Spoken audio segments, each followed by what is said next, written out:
Hola a todos, hoy vengo a hablaros de las cápsulas y de sus tecnologías. Bien, conceptos básicos y definición. La cápsula es un transductor mecánico-eléctrico cuyo fin es transmitir las vibraciones registradas en un surco del disco y convertirlas en señales eléctricas mediante una serie de mecanismos, teniendo presente que los movimientos ondulatorios de la aguja serán proporcionales a la modulación grabada en la pista de dicho disco. La señal eléctrica estará presente en la salida de la cápsula, dispuesta para ser entregada a un preamplificador para hacer posible su reproducción sonora. Fuerza y masa en las cápsulas. El trabajo que debe realizar la cápsula es realmente muy complicado, siendo las técnicas de fabricación también complejas y de una elaboración muy esmerada.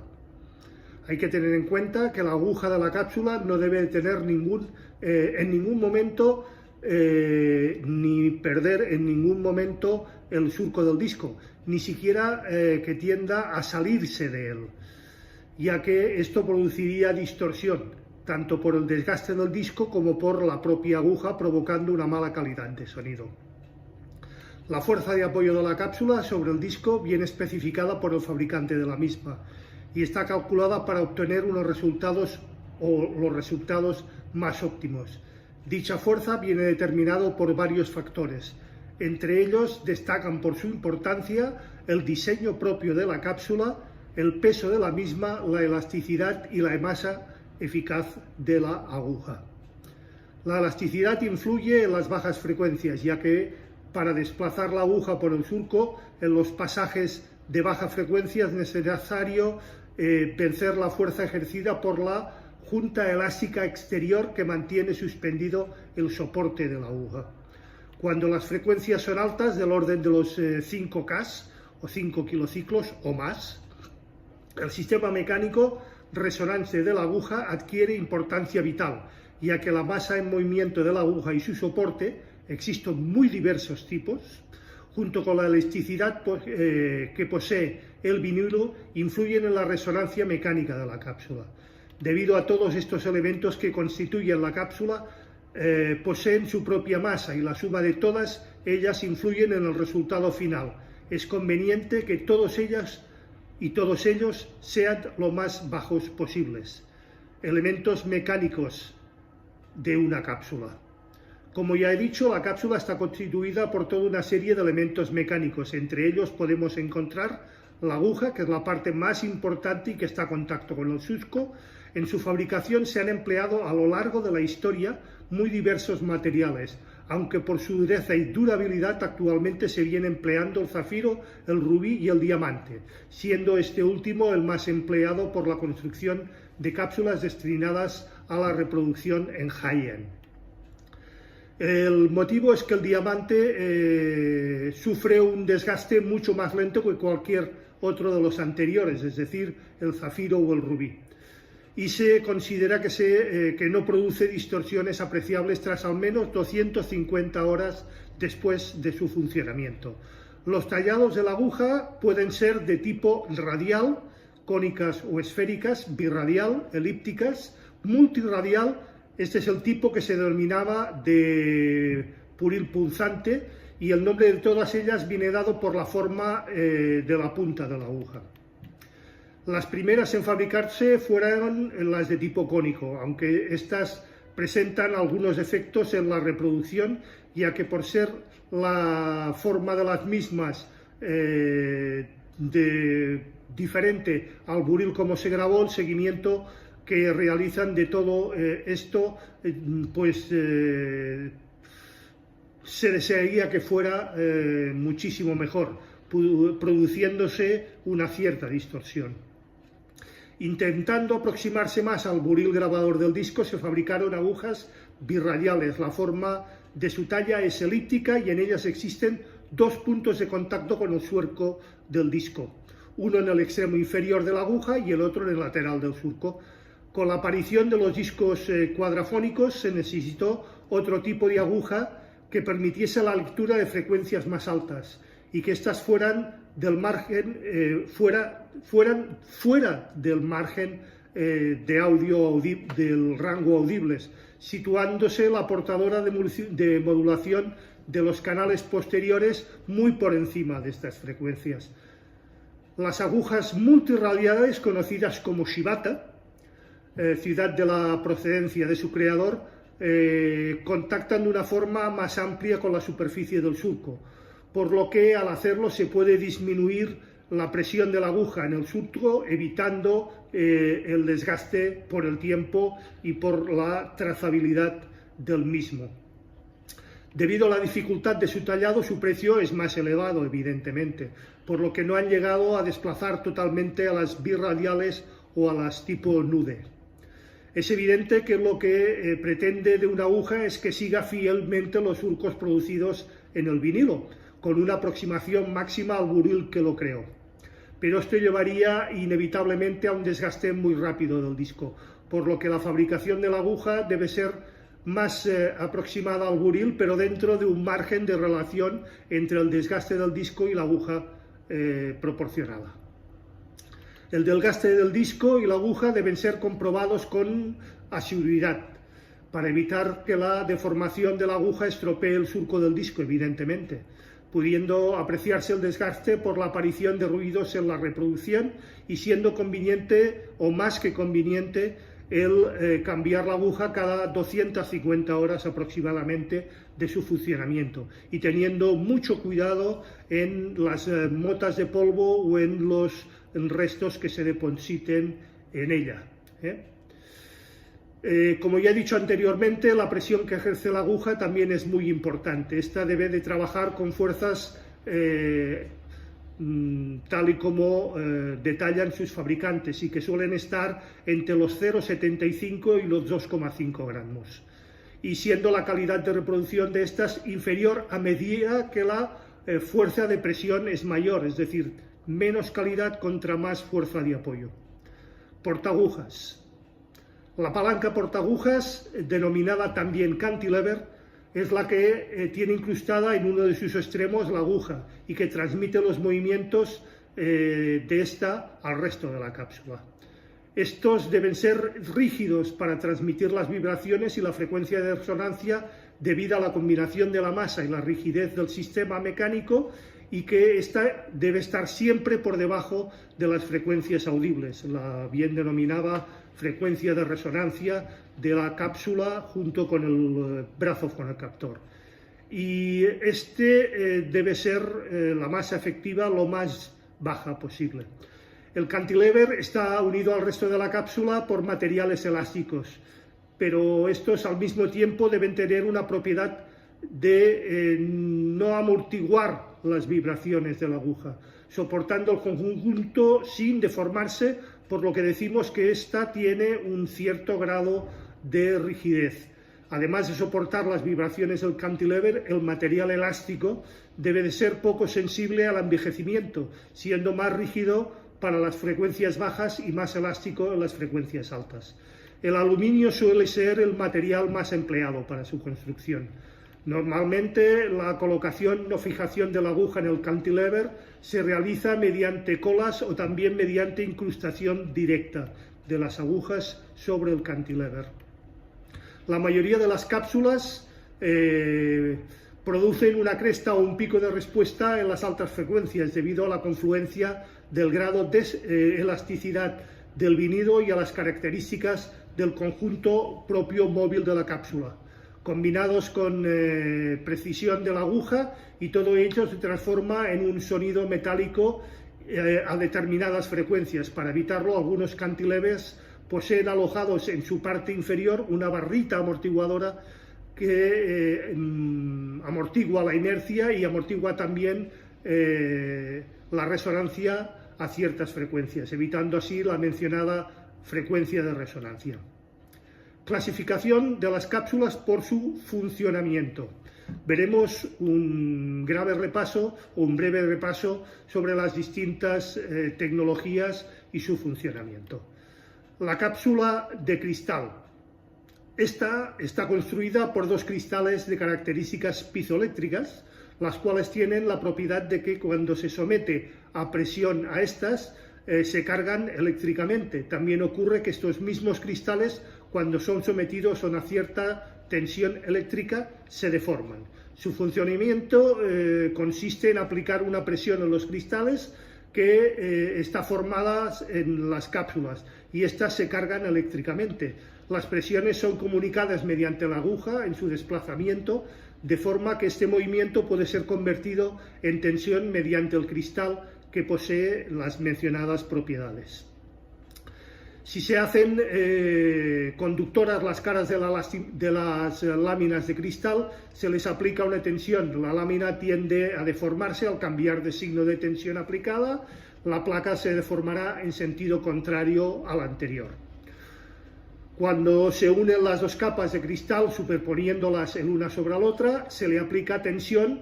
Ocurrirá exactamente lo mismo, produciéndose la deformación en función del tallado de estos cristales. Se utilizan diferentes sustancias para la formación de cristales: la turmita, la sal de Rochelle, tamitatos, bario, circonio, etc.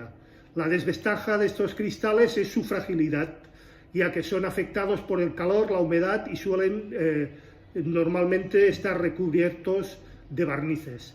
En su salida se obtiene una tensión bastante alta, por lo que ahorra pasos en el preamplificador del equipo. También son sensibles a los zumbidos, no captando los producidos captando los producidos por el propio motor del giradiscos. Su construcción es muy barata y por lo que se emplean principalmente para equipos de sonido de precios más bien bajos. Bien, las cápsulas magnéticas. Su funcionamiento está basado en la inducción electromecánica. Siempre que se hace variar el flujo magnético que atraviesa un circuito conductor cerrado, aparecen en él unas corrientes llamadas inducidas. En un principio fueron muy utilizados, pero debido a su peso y calidad fueron desplazados por los cerámicos. Pero más tarde, con la aparición del mercado IFI y el desarrollo de materiales magnéticos artificiales y con muy alta densidad, fueron recuperando su presencia en el mercado, de tal manera que hoy en día son los más utilizados en el mercado. Las cápsulas magnéticas se pueden subdividir en tres grupos: de imán móvil, de imán inducido y las archiconocidas de bobina móvil. Las cápsulas de imán móvil consiste en un pequeño imán lo más potente posible, que está unido al cantilever portaagujas y que al moverse modifica el flujo magnético que atraviesa las bobinas fijadas en el portacápsulas, y que por este movimiento se genera una corriente.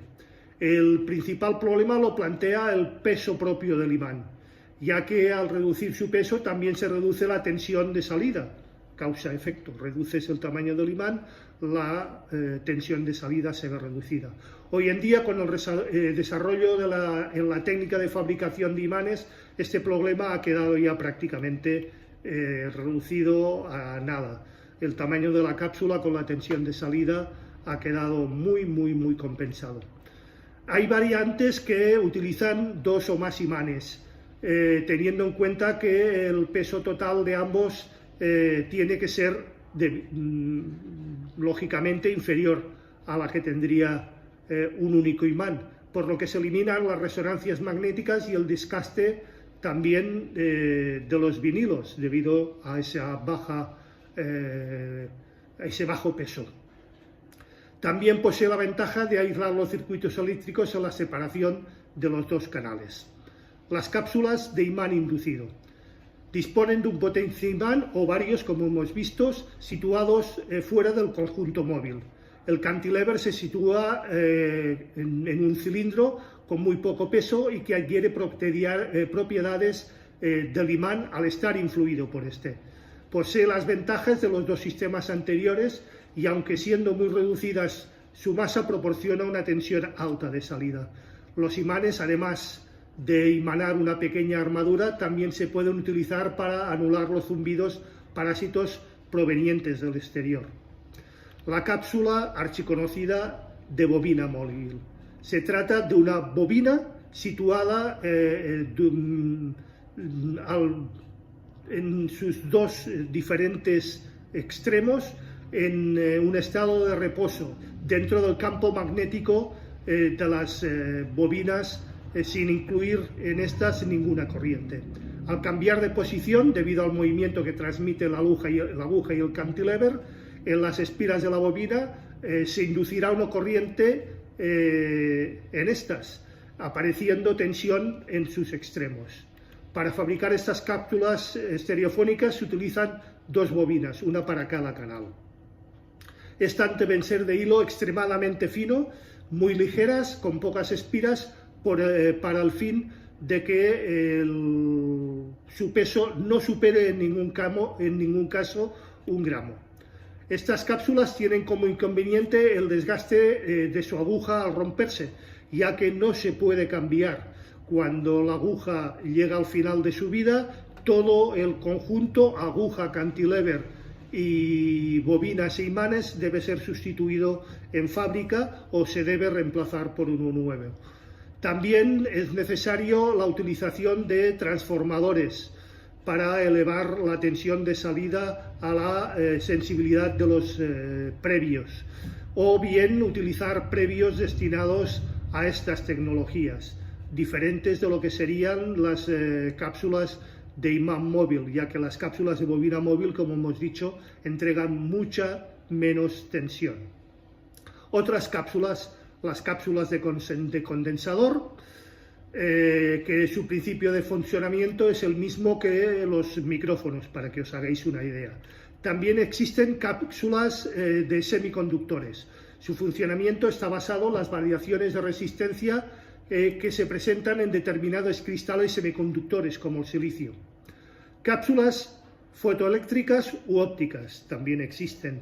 Consisten en la modulación de un haz de luz procedente de un foco, normalmente un fotodiodo, que se ve modificado por el desplazamiento del cantilever dentro de lo que sería el haz de luz proveniente del fotodiodo y el fotodiodo captador.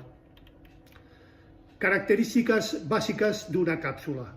La respuesta en frecuencia, evidentemente, indica la capacidad de la cápsula para reproducir distintas frecuencias.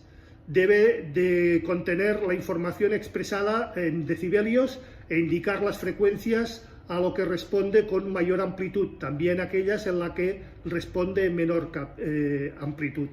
Normalmente las cápsulas estereofónicas se suelen mover entre los 16, los 20 o los 30.000 Hz. La fuerza de apoyo, que como hemos visto suele estar entre 0,75 y máximo 2 gramos y medio. Separación entre canales. Con ella se indica el grado de separación entre el canal derecho y el canal izquierdo dentro de la imagen estereofónica. Nunca debe ser inferior a 20 dB. La distorsión por intermodulación. Los sonidos o música se componen por vibraciones, como hemos visto en anteriores posts, de una serie de frecuencias fundamentales y sus armónicos, producidos por las propias frecuencias. Dado que la reproducción musical se produce por una serie de vibraciones simultáneas, estas influyen entre sí, como ya vimos en el anterior post, con vibraciones iguales a la suma o a las diferencias originadas, dando lugar a lo que se llama la distorsión por intermodulación, como ya vimos, y esta siempre debe ser inferior al 0,5%.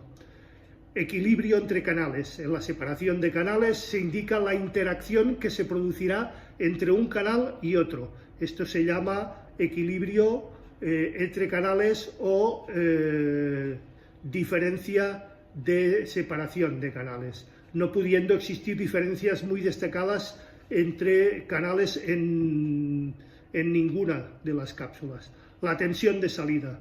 Como hemos visto, es diferente tener una cápsula, lo más común, de imán móvil o tener una cápsula de bobina móvil. Las de imán móvil suelen estar entre los 7 y los 3 milivoltios. Las de bobina móvil, al contrario, se suelen mover entre los 0,7 y los 0,1 milivoltios. De ahí la necesidad de utilizar transformadores o preamplificadores o previos preparados para ellas para elevar esta diferencia de potencial. Consejos para una buena reproducción y una buena conservación de nuestras cápsulas y vinilos. Como ya he dicho en algún anterior post, lo más conveniente en los vinilos normalmente es utilizar una gamuza o cepillo antiestático lo más liviano posible y lo más apropiado posible. Si los discos están un poco sucios, mi consejo es utilizar una solución al 50%, como también he dicho en algunos anteriores posts, de alcohol isopropílico junto con agua purificada, nunca agua destilada. La utilización de agua destilada o alcohol no isopropílico, alcohol por ejemplo de quemar o alcohol de curar, no es apropiada, ya que es abrasivo y podría dañar nuestros vinilos. También en la limpieza de nuestras agujas, el polvo o cualquier elemento que pueda haber pues levantado del propio vinilo tiene que ser limpiado oportunamente con un cepillito lo más apropiado posible para estos quehaceres. Y esto es todo por hoy. Espero haber aportado algo más en lo que son las cápsulas, sus tecnologías y sus aplicaciones. Quedo abierto, como siempre, a cualquier consulta, cualquier cuestión, cualquier sugerencia por vuestra parte. Recordad, si os ha gustado, dadle al like, compartid, que con esto ayudáis a crecer al canal. Suscribiros si no lo estáis y recordad de darle a la campanilla gris para que YouTube os avise de cualquier novedad en el canal. Muchísimas gracias y nos vemos el próximo viernes a las 8 estrenamos. Buen fin de semana y buena semana. Hasta entonces.